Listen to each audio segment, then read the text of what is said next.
Shalom. Salam damai sejahtera buat semua anak-anak Tuhan.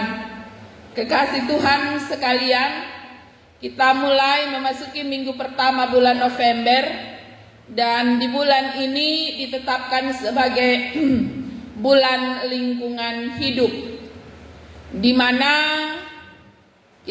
arah pandang kita mulai kita arahkan kepada alam sekeliling kita. Bagaimana manusia hidup berdampingan dengan alam sekeliling kita, dan bagaimana kita mengakui kemahakuasaan Allah yang begitu hebat. Saudara-saudaraku yang kekasih, musim penghujan sudah semakin dekat, di mana beberapa hari ini kita diberkati dengan hujan. Dan sadarkah kita bahwa dengan turunnya hujan sedikit memberi warna pada lingkungan sekitar kita, ya. Daerah-daerah yang tadinya kering dan tandus, kalau kita lewati pasti sudah mulai hijau. Ada suasana yang lebih sejuk ketika kita mulai berjalan di tempat-tempat yang masih banyak tanamannya, tumbuhannya.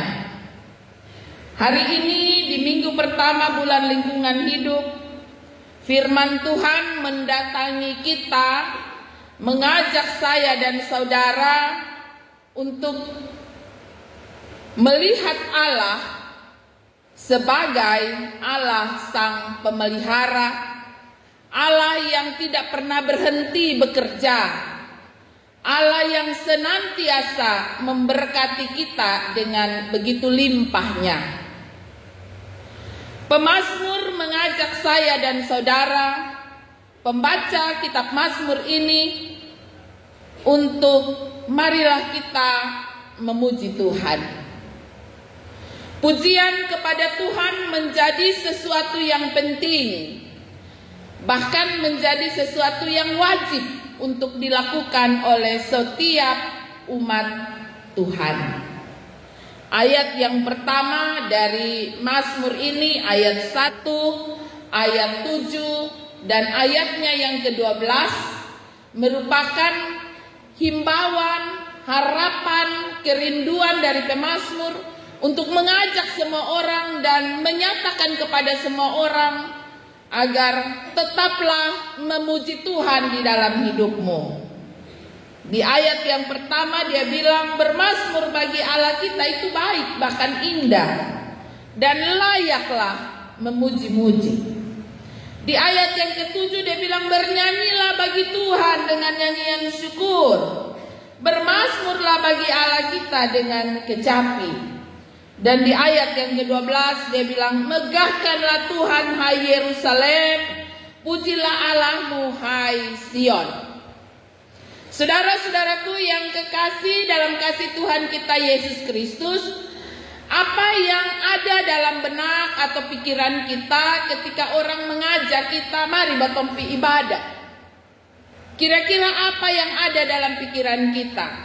Apakah yang ada pada pikiran kita wibaesu? Beta lupa madekas ingat, ataukah yang ada dalam pikiran kita langsung sekejap itu ada sejumlah alasan langsung ada dalam pikiran kita. Nanti besok minggu depan lu duluan awi beta ada tesibu ini dan itu. Saudara-saudaraku yang kekasih dalam kasih Tuhan kita Yesus Kristus, bagi pemazmur ada begitu banyak alasan bagi umat Tuhan untuk memiliki rasa syukur, pengakuan kepada Allah, dan kerinduan untuk ada di dalam persekutuan dengan Allah, memuliakan nama Tuhan, memuji-muji namanya, dan bernyanyi untuk Tuhan. Saya coba mencatat beberapa alasan, dan dari Mazmur 147 ini kurang lebih ada sekitar 20 alasan yang ditulis oleh pemazmur. Mengapa kita harus bersyukur kepada Tuhan? Mengapa kita harus ada di dalam tempatnya yang kudus? Mengapa kita harus bernyanyi baginya? Mengapa kita harus megahkan nama Tuhan, mempermuliakan nama Tuhan? Alasan-alasan itu sebagian adalah, yang pertama dia bilang karena Tuhan yang membangun Yerusalem. Karena ia mengumpulkan mereka yang tercerai-berai. Sebuah pengakuan bahwa jika bukan Tuhan yang memanggil dan mempersekutukan umat Israel, maka mereka masih tetap hidup di negeri-negeri orang sebagai tawanan, sebagai orang yang hidup susah.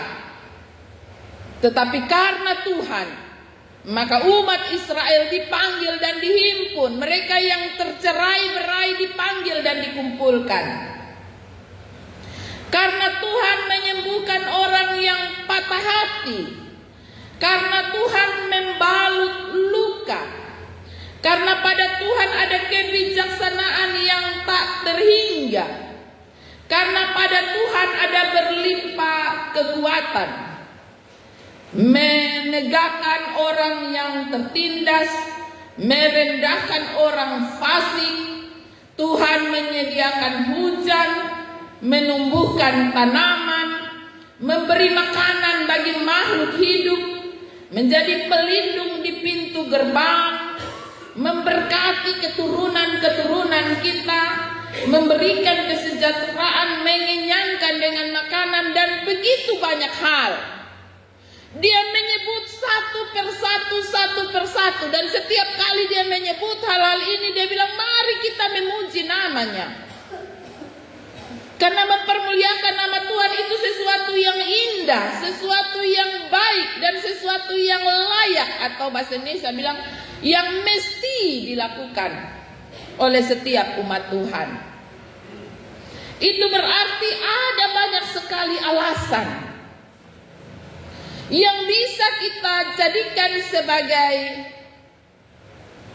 motivasi bagi saya dan saudara untuk selalu memiliki kerinduan mempermuliakan nama Tuhan, bernyanyi untuk Tuhan, memuji-muji namanya, memegahkan namanya dalam kehidupan kita.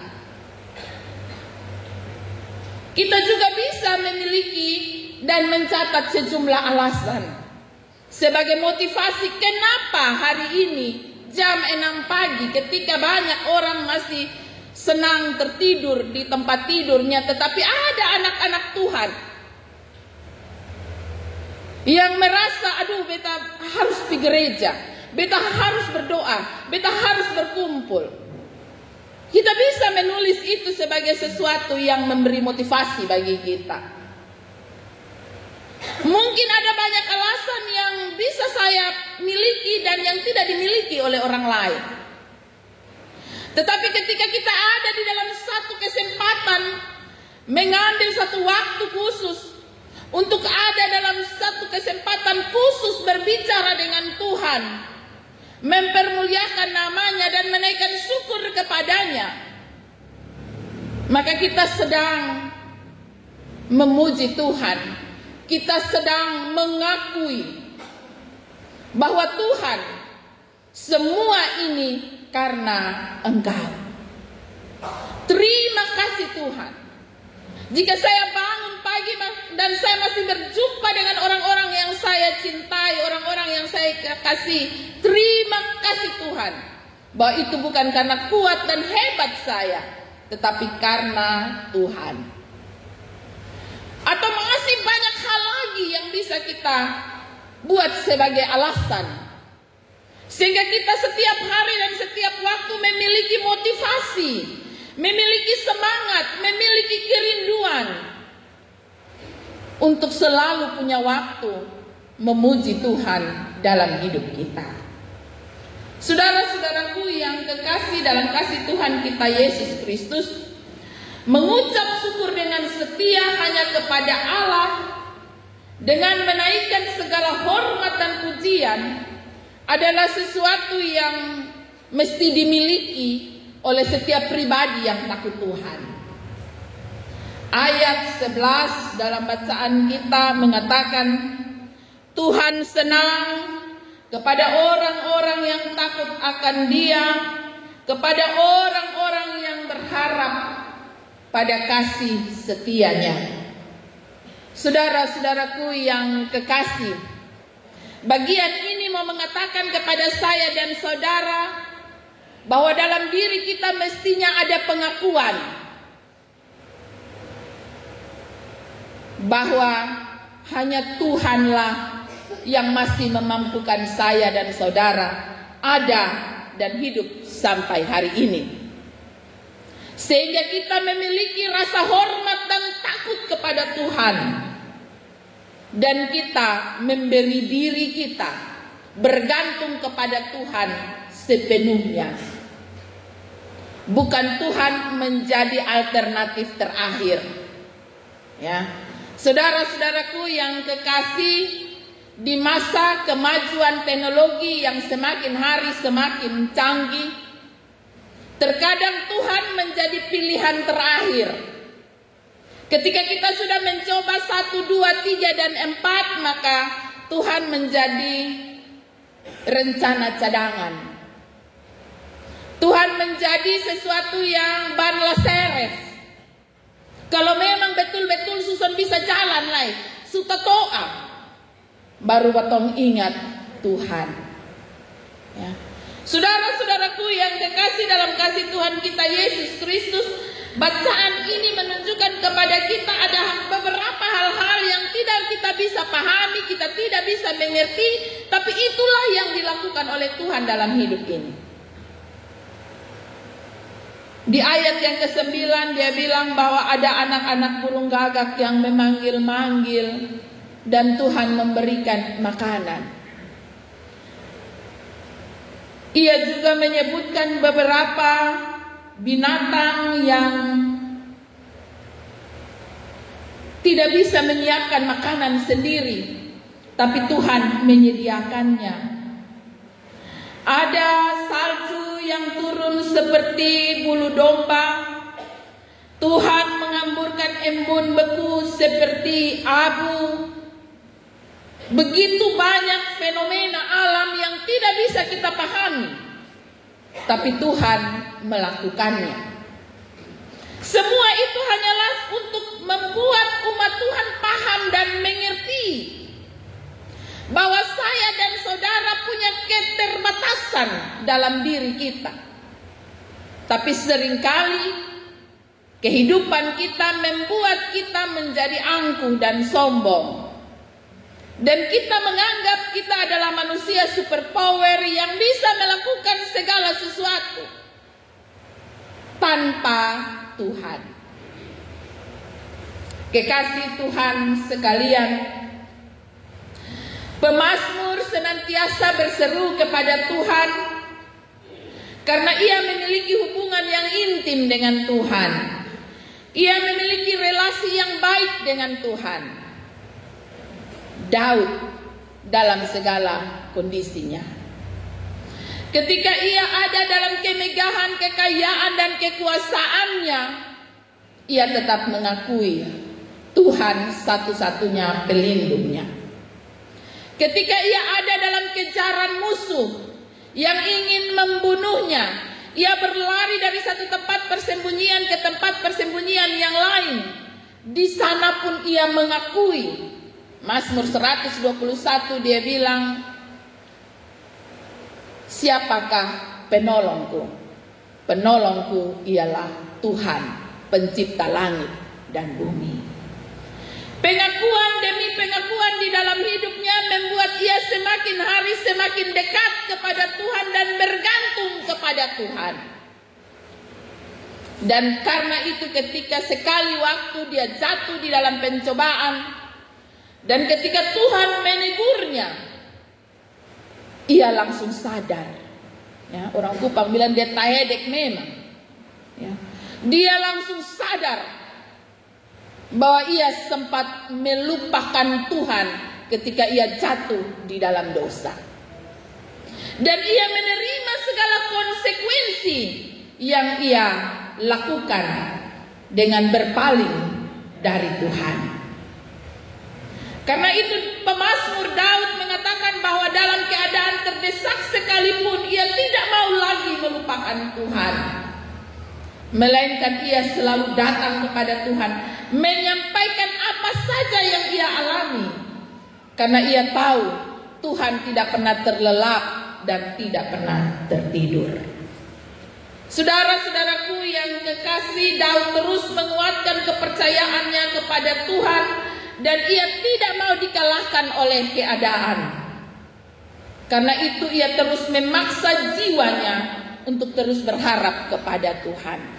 Ia terus menggali alasan, terus mencari-cari alasan, agar ia setiap hari termotivasi untuk terus bergantung kepada Tuhan dan berharap kepada Tuhan.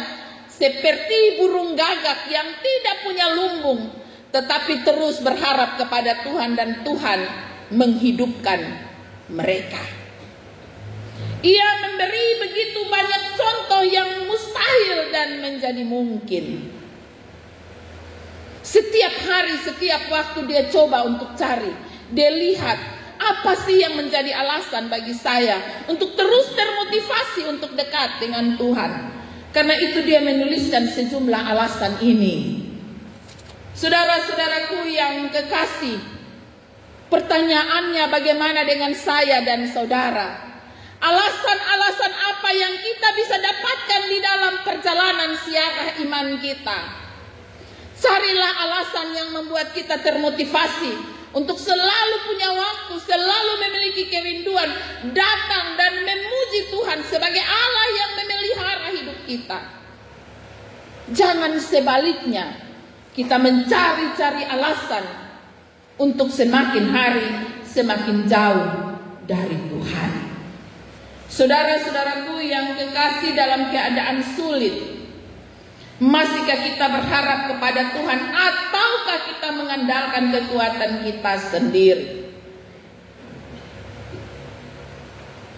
Kalau Ayub diuji dengan kesulitan